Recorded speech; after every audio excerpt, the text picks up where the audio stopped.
Hello guys, ഇനി നമുക്കൊരു mutton കറി ഉണ്ടാക്കിയാലോ? അപ്പം നമ്മൾ സ്റ്റൈലിൽ മട്ടൻ കറിക്ക് ചേർത്തിട്ടുള്ള ഇൻഗ്രീഡിയൻസ് ഒക്കെ നോക്കാം. 2 വലിയ സവാള, 2 തക്കാളി, പച്ചമുളക്, വെളുത്തുള്ളി, ഇഞ്ചി നിങ്ങൾ ആവശ്യത്തിന് എടുത്തോളി. എന്നിട്ട് ഇതൊക്കെ നന്നായി ഒന്ന് അരിഞ്ഞെടുക്കുക. നിങ്ങളെ കട്ടിങ് സ്കില്ലൊക്കെ ഇങ്ങ് പോരട്ടെ. ഇനി അതിലേക്ക് ആവശ്യമായ പൊടികൾ നോക്കാം.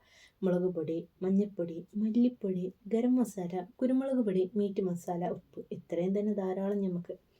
അങ്ങനെ കുക്കർ അടുപ്പത്ത് വെച്ചിട്ടോ വെളിച്ചെണ്ണ ഒഴിച്ച് സവാള ഇട്ട് കൊടുത്തു.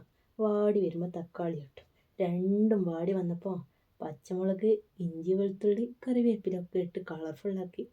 പിന്നെ നമ്മൾ നല്ല പൂ പോലെ എടുത്ത മസാലക്കൂട്ട് അതിലേക്ക് ഇട്ട് ഒന്ന് ഇളക്കിയെടുത്തു. അതിലേക്ക് വെള്ളം ഒഴിച്ച് വെള്ളം തിളച്ചപ്പോൾ നമ്മൾ മെയിനായിട്ട് മട്ടൻ അതിലേക്ക് ഇട്ടു. വാവ്! പിന്നെ കുക്കർ മൂടി. അൽഹംദുലില്ലാ, വിസിലും വന്നു. ഒരു 4 വിസിൽ വന്നപ്പോൾ കുക്കർ തുറന്ന്.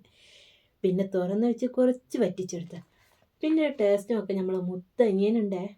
അവൻ്റെ എക്സ്പ്രഷൻ നിങ്ങൾ തന്നെ കണ്ടോളി. അപ്പോൾ ഓക്കെ, ബൈ ഗൈസ്.